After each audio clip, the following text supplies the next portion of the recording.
Bago tayo punta sa ating tutorial mga kalibre, mayroon muna gusto magpa-shoutout dito. So, i-shoutout natin ang Madriagas Catering, Tagalinaon. So, sila yung mga ano dito, malalakas magbuhat. So, shout kay Kap Nognog. So, mga Tagalinaon lahat to mga kababayan ko to. Si Kap Jano. So, shoutout din kay Kap Jonathan. And shoutout kay Kap Istoy. So, ito yung mga masugid natin na followers. So, manonood din daw sila nito at pakishare na lang. So, sa gustong magpa-catering so, kontakin na lang nila si Madriagas Catering sa ano to, Gito. No? Antipolo Gito. Diba? Kogyo Gito sa Antipolo. So, andun yung office nila. So, kontakin nyo na lang sila ni Kap Nognog, Kap Jano. Si Kap Nognog, ito yung supervisor ata. Supervisor? Si Kap Nognog, supervisor. Si Kap Jano, hindi ko alam kung ano to, baka... Jeep na. Si Kap Jeep, galing to sa ibang bansa. Shout out, diba? Galing sa ibang bansa. So, Siman to, Siman? Hindi. Hindi daw, Siman, ano lang. Basta nag-abroad. Buskimar din pala dyan. Shout out din si Buskimar din. Si Kap Jonathan, ito yung si Kap Jonathan talaga. Itong number 1 sa buhatan kasi laki ng katawan nito Magpapakasal daw yan, boss. So yun, no? Shout out kasi magpapakasal daw to si Kap Jonathan. Uwi daw yan Mayo, magpapakasal. Yun, no?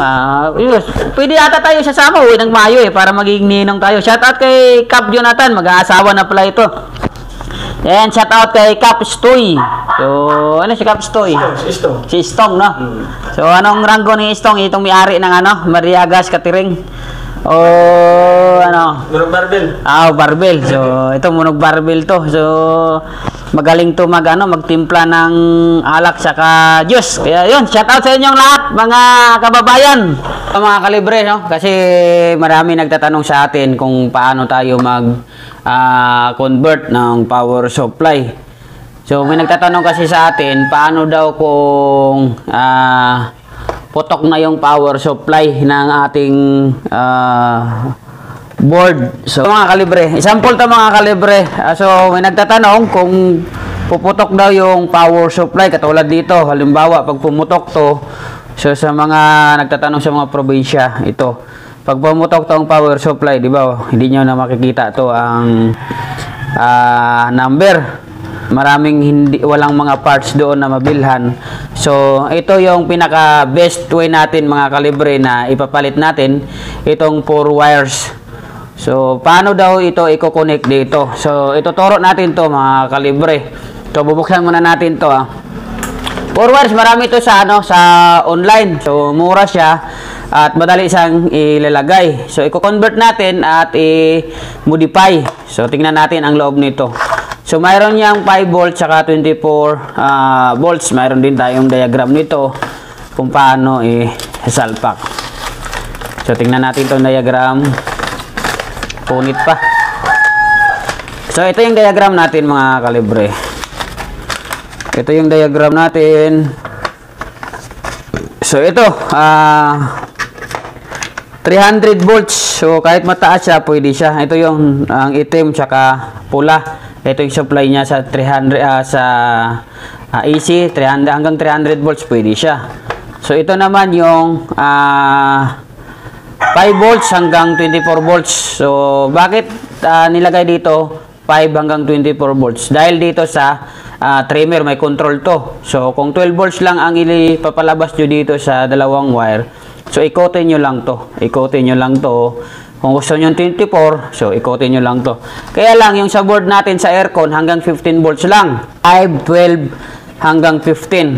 So, paano naman pag masira itong trimmer, tapos nagbiglang 24? Diba, may disadvantage siya.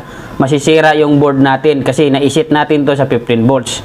So, 15 volts pwede yan 15 hanggang 12 pwede yan. Kasi ang 15, supply sa IPM yan. Kahit yung 12, supplyan ng 15, pasok pa yan So, ang 5 volts, mayroon naman tayong regulator na 5 volts. Kaya ayos lang kung 15 volts ang isisit natin. Kaya lang, pag nasisira tong trimmer at magiging 24 siya, so masisira yung board natin. Puputok. So, paano gagawin yan para hindi masira? So, ito okay na to siya. Pwede mo na to siyang ilalagay sa board. Pero may gagawin tayo dito. i-ano natin to, i-modify natin to na hindi na natin to gagamitin. So, paano mag-modify? Ganito lang kadali mga kalibre. Iyon natin, soldering natin ha. Ganito lang kadali mag-modify mga kalibre. Tested ko na to. Tested ko na to na hindi ito ginagalaw itong trimmer. Marami na ako nitong nagawa siguro nasa 20 pirasong board na. So, tested ito sa mga replacement sa power supply natin pag pumutok at wala tayong reference. So, hindi natin alam kung ano yung number. So, at wala rin tayong mabibilan minsan. So, ito mas mabisa ito. So, ganito lang yung mga kalibre. Kung paano mag-modify para hindi na tayo maggamit ng trimmer. So, ito talagang pwede na itong ilalagay natin. Madali lang. Ngayon, i-modify natin. So, putulin muna natin ito mga kalibre. Itong wire. So, tanggalin natin yan dyan. So, itong blue, tanggalin natin. So, yan. Kasi ano yan ang kulay blue dito pag i-adjust nyo to, lalabas yan kung anong gusto nyo i-supply, bulta, ilalagay. So, ngayon ito, optocoupler o photocoupler ang tawag nito. Puputulin nyo to, ito sa paa. Ito di ba may dot yan? Ito kung nakikita nyo may dot yan. Yung dot yan, iyan ang uno. May nakalagay dyan, uno. 1, 2, 3, 4. Yan. Uno, ang kabaliktad niyan ng uno is 4. 2, 3. So, yung 3 saka 4, yung puputulin natin. Tanggalin natin.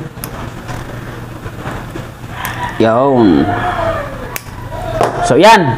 So, ihang natin yan mga kalibre ha. Ihang natin yan.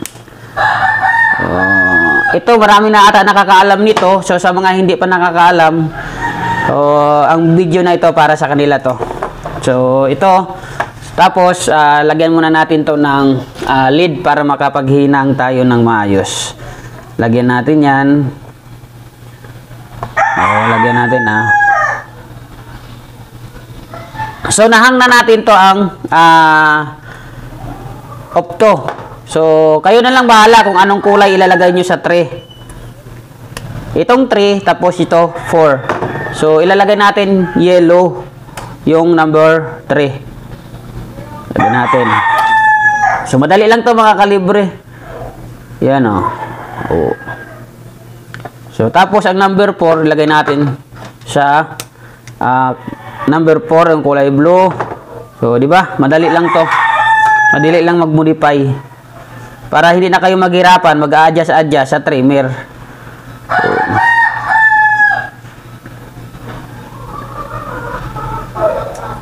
So, yun. Yun, mga kalibre, ayos na. Ito na. So, ito na yung modify natin na 4 wires universal power supply. So, pwede sa TV, pwede sa indoor, pwede sa outdoor, pwede rin to sa mga 5TR basta masisira yung power supply natin na wala tayong pang-replace yung putok. So, pwede ito. So, ngayon, mayroon na akong natapos dito na Panasonic. So, ituturo natin sa inyo kung paano maglagay nito. So, mayroon na tayong ditong na itabi nga nagawa na natin. So, ito mga kalibre tanggalin muna natin to para makita nyo talaga. So, ito yung natapos ko. Nakahang din yan, nakahang yan. So, 3, 4. So, ito, tingnan natin. Yung optocoupler dito sa board, nakahang din yan, mga kalibre nakahang. So, ayan hinang ko. So, hinang ko na yan. Ayan nakahang yan di ba? Nakahang yan. Dito, nakahang din. So, yung nakahang dito sa natin, sa 4 wires, so doon natin ilalagay mismo sa board. Yung 3 kag 4, hindi na natin nalagyan yan, nakahang yan. So, dito, yung optocoupler nakahang. Pero yung ilalagyan natin dito sa optocoupler ng 3 tsaka 4. So, di ba may guhit yan? May guhit yan. So, ang number 1 nito, so 4. 4 dito. Tapos, ang katabi ng 2 is 3. So, ngayon, ito yung 3 natin. Ilalagay natin dito sa 3 ng mosquito dito, diba? 3. Ang 4, dito din sa 4. Di ba ang 4 dot? So, may dot yan. So, ang kasunod niyan dito, harap niyan, 4. So, ganun din yan. Pag dot dito, 4. Ganun din yan siya. So, dito sa 4 wires natin, nasa board, ang wire, pag dito, nasa optocoupler natin ilalagay. So, ito, madali lang dito. Na-istorbo tayo kasi mayroon tayong dumating na nagtatanong. So, sana ba tayo? Dito na tayo sa supply. So, madali lang ito. Yung itim dito yan sa, ilalagay nyo dito sa filter capacitor ng ground, neutral. So, ito, di ba? Ito yan siya, oh, ang kulay itim. So, tingnan natin dito sa tester natin. Filter neutral yan. Yun. Tingnan natin dito ang negative. Ito, negative to eh. Tingnan nyo, oh. Ayan, oh. Negative yan. Negative. So, yung kulay pula, ito, di ba, may parts yan dito, ito. May parts yan. Tinanggal natin yan. So, yan lang ha. Wala na kayong ibang tatanggalin dito. Yung IC lang, yung regulator IC lang, yung tatanggalin nyo. Wala ka nang ibang gagalawin dito ng mga parts na mga liliit. So, dyan pa rin yan. Pero, double check nyo kung may shorted o open. Para paglagay nyo ng universal board for wires natin, so, gagana siya. Kasi pagka mayroon dyan dito shorted, so hindi siya gagana, kailangan double check nyo muna. Kasi pag may pumutok to yung power supply, minsan mayroon siyang nadadali. So marami na akong video nito na ipakita. So hindi ko lang na-explain ng maayos. So ito dito yung neutral natin dito sa filter capacitor. So yung pula, dito din yan sa positive natin. So tingnan natin itong pula, oh. Itong pula. Ayan, oh. Pero dapat yung pula dito yan sa gain ng atin IC, yun, no. So hindi siya natin pwede i-direct dito sa capacitor kasi ito dinirect yan para dito natin ilalagay, so para dadaan pa rin siya sa transformer, yun, no.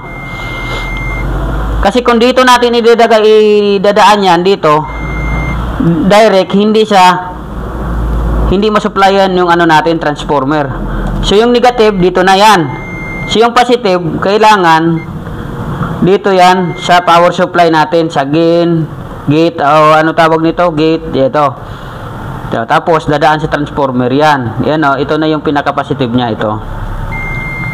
Ito transformer, dadaanan niya yan. Kaya dito mo nito ilagay ang kulay pula. Kasi kung dito nyo ilalagay ang kulay pula, dito mismo diretso sa filter capacitor, so hindi ito masusupplyan.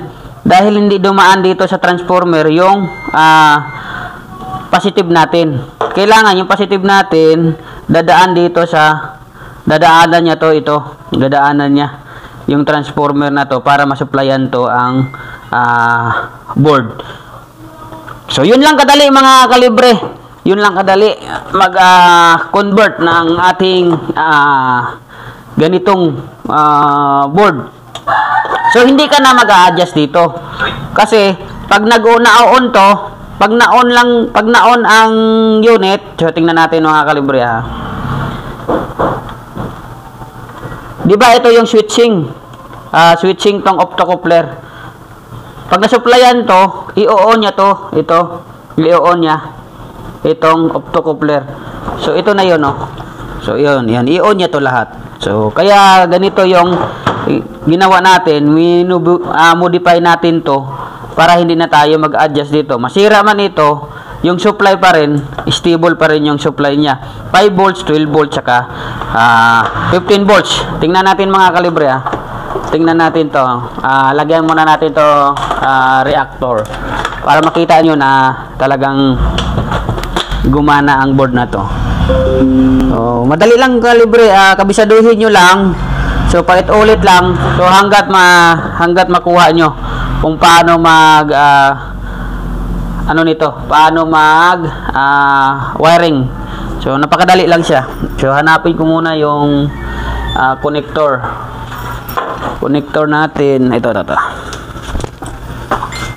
Check natin ha. So pang testing ko, tingnan natin. So wala tayong pang testing. Ano yung pag-testing ko?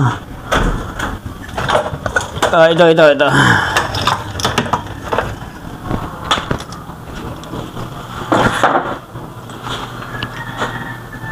So sa mga ano lang to ha, sa kung wala kayo talagang makuwang parts, so ito pwede talaga dito magamit. 100% dito, 200% pa.